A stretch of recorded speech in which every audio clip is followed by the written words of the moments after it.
The sun sets over a Roman suburb in the 1st century of the Common Era, and the city does not go to sleep. It transforms. The respectable world, the merchants, the senators, the patrons, and their clients, retreats behind closed doors, and something else entirely takes its place in the streets, the taverns, the brothels, and the dark spaces between them. This is not the Rome of marble columns and triumphal arches. This is the Rome that the historians of the era wrote about in whispers, and sometimes in outrage. The Rome that graffiti preserved on the walls of Pompeii and Herculaneum, when the volcano sealed everything in place like an insect in amber. This is the Rome that smelled of open sewers, cheap wine, frying meat, and human desperation. And it was, depending on your perspective, either the most exciting or the most repulsive place in the ancient world. Let us walk into it together. Let us see exactly what happened after dark in the suburbs of Rome, in the places called the suburbium, the areas just beyond the city walls where the rules were looser, the surveillance thinner, and the night considerably longer than it was in the respectable center of the empire. The first thing you notice is the noise. Roman cities were extraordinarily loud during the day. Julius Caesar himself, when he governed Rome, banned wheeled vehicles from the city center during daylight hours because the racket of cartwheels on stone was causing civic chaos. Those carts, banned during the day, ran at night instead, and the sound of iron wheels on stone paving, the shouts of drivers, the lowing of animals, the crack of whips, and the general din of a city resupplying itself in darkness was a constant auditory backdrop to everything else that happened after sunset. But layered over that industrial noise was something more human and considerably more unsettling. The Roman night was the territory of people who had no place in the daylight order. Freed slaves navigating a world that had given them legal status but almost no economic safety. Immigrants from across the empire crowded into the cheapest housing the suburbium offered.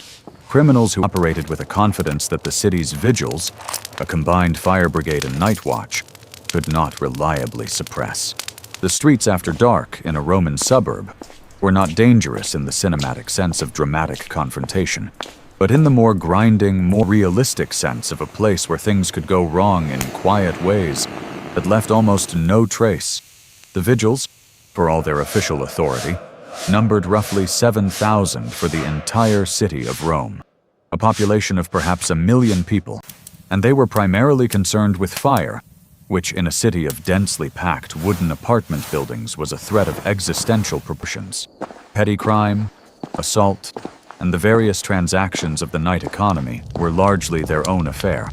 The Roman tavern, the Thermopolium, was the central institution of nightlife in any suburb, and the ones that operated after dark were a different animal entirely from their daytime equivalents.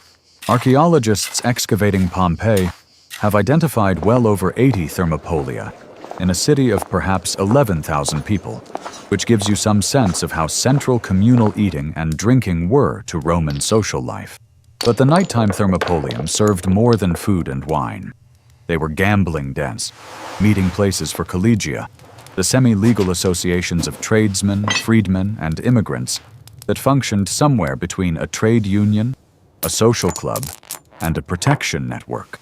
They were places where information was traded, where debts were settled, where work was arranged, and where the kind of agreements that could not be made in daylight found their natural environment.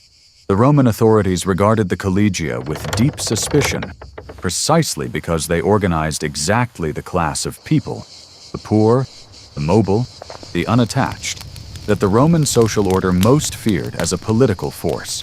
The wine served in these establishments deserves its own moment of attention, because it was nothing like what the word wine suggests to a modern ear. Roman wine was almost always cut with water. Drinking it undiluted was considered a mark of barbarity or desperation, and even the diluted version was frequently supplemented with additives that ranged from the merely unusual to the genuinely alarming. Seawater was added as a preservative. Lead acetate, extracted by boiling grape must in lead vessels, was used as a sweetener so commonly that modern researchers have theorized chronic lead poisoning may have been widespread among Roman wine drinkers. Resin, herbs, spices, and honey were standard additions, and cheaper taverns sometimes extended their product with substances that defied easy categorization. The Roman writer Pliny the Elder, who died investigating the eruption of Vesuvius and left behind a natural history of extraordinary scope, catalogued wine adulterants with the weary thoroughness of someone who had seen too much. Drinking in a cheap Roman tavern at night was an act of chemical adventure as much as a social one. And then there were the prostitutes. And this is where the Roman suburban night becomes most revealing about the fault lines of Roman society. Prostitution in Rome was legal, taxed, and socially stratified to a degree that reflects the Roman talent for organizing everything into hierarchies. At the top were the courtesans, educated, expensive, sometimes extraordinarily influential women who operated in the world of the wealthy and powerful, and who bore little resemblance to the street-level reality. At the bottom were the women and men who worked the streets and the cheaper brothels of the suburbium, and their lives were documented not in literary accounts, but in the graffiti, the legal records, and the archaeological evidence of the buildings they worked in. Pompeii's Lupanare, the city's largest known brothel, contained small stone cells barely large enough for a cot, with explicit paintings above each door advertising the services within. The women who worked there were overwhelmingly slaves or freed slaves with no other economic option, operating within a system that gave them legal protection from exactly nothing. The Roman legal framework around prostitution was a masterclass in a kind of double standard that runs through Roman social history like a crack through marble. Prostitution was legal and socially tolerated for men who purchased it, but the women who provided it were classified as infames, formally stripped of the legal protections and social standing that freeborn Roman citizens held. They could not marry Roman citizens, could not give testimony in court, and occupied a legal category roughly equivalent to gladiators and actors, people whose bodies were available for public entertainment, and who paid for that availability with their standing as persons before the law. The streets themselves after midnight in the Roman suburbium were a landscape of sharp contrasts. Wealthy Romans moving between dinner parties traveled in litters carried by slaves, surrounded by torch-bearing attendants who served simultaneously as light sources and informal security.